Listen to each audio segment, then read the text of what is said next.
What's up, space pirates? This is your Admiral, the effortlessly entertaining Dr. Disaster.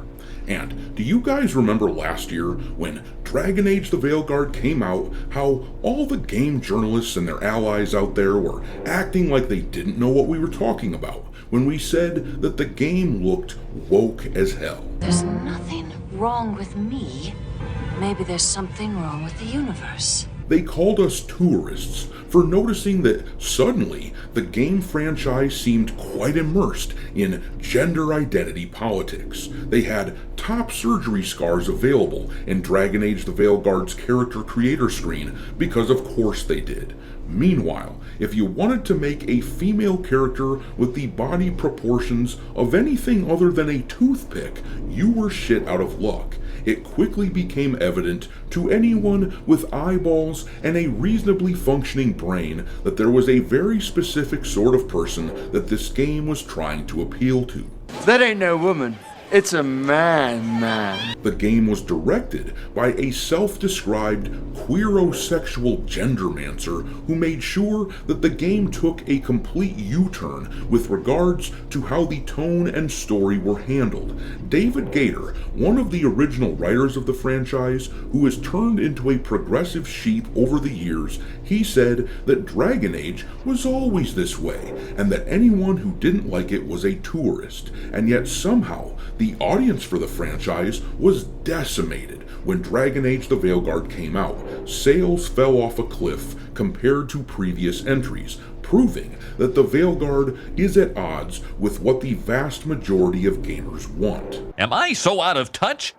No, it's the children who are wrong. Well, this game, which the game journalists and progressive activists tried convincing us was just more of the same, that game was just announced as the Game of the Year for 2025 at the Gayming Awards. The brainlets in game journalism and their allies tried convincing us that all of the LGBT stuff, that was all in our imagination. We were looking too deeply into things. Meanwhile, now that the game has failed, the LGBT crowd themselves are finally admitting that this was made for them. It's okay to like Dragon Age the Veilguard, but if you do, there's probably something you ought to know. I got news for you. That means you're gay.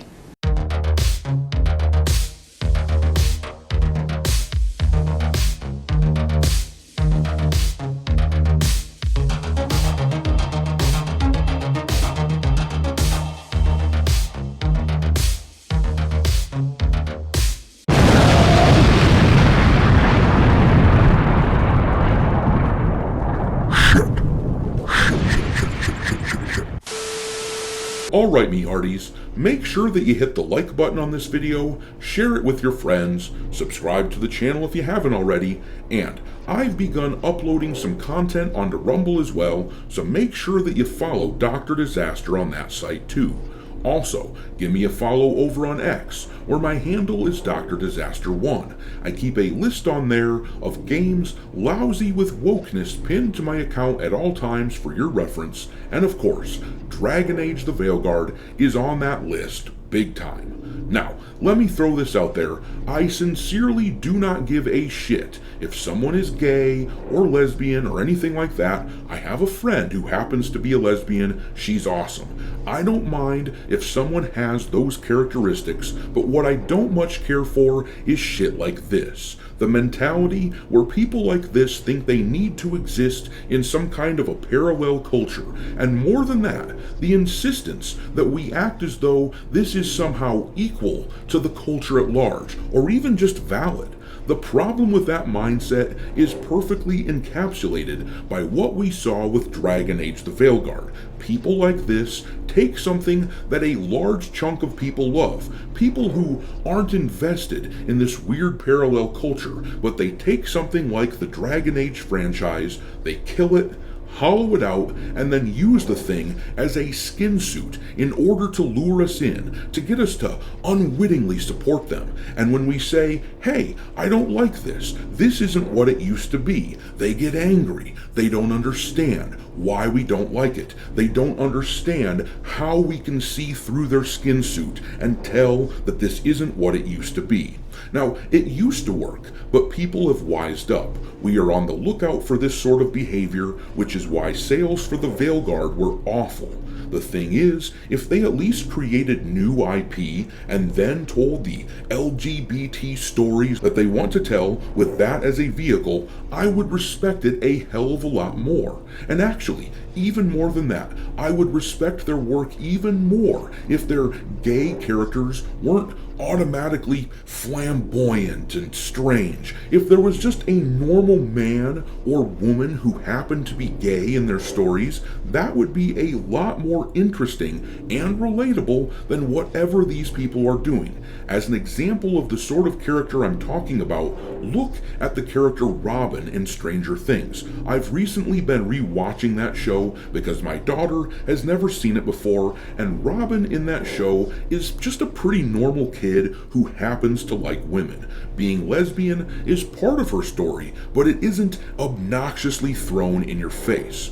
But let's read about how Dragon Age the Veilguard actually got some recognition that for once wasn't pure mockery. This article comes from Game Rant. It says here, Dragon Age the Veilguard recently won the Game of the Year award at the Gayming Awards 2025. Apart from taking home this major award, Dragon Age the Veilguard also snagged 2 other accolades during the event.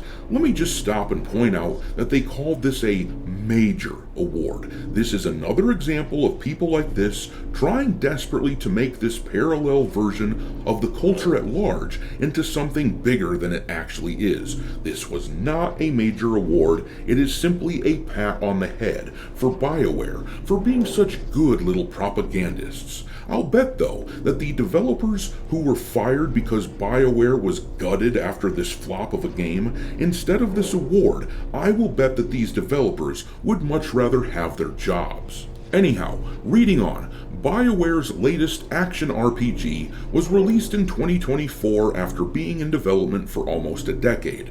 Dragon Age the Veilguard quickly became one of the most controversial games of the year as part of the fanbase embraced it, a very small part mind you, while others were unhappy with the changes made to the franchise and its lore. Despite generally earning positive critical reviews, Dragon Age the Veilguard underperformed commercially, reaching around 1.5 million players during its first quarter and failing to meet EA's expectations by around 50%. For reference, Dragon Age Inquisition, the game's predecessor, actually sold 12 million copies, so the Veilguard, which was given away for free on PlayStation Plus several months ago, that game isn't coming anywhere near Inquisition's numbers.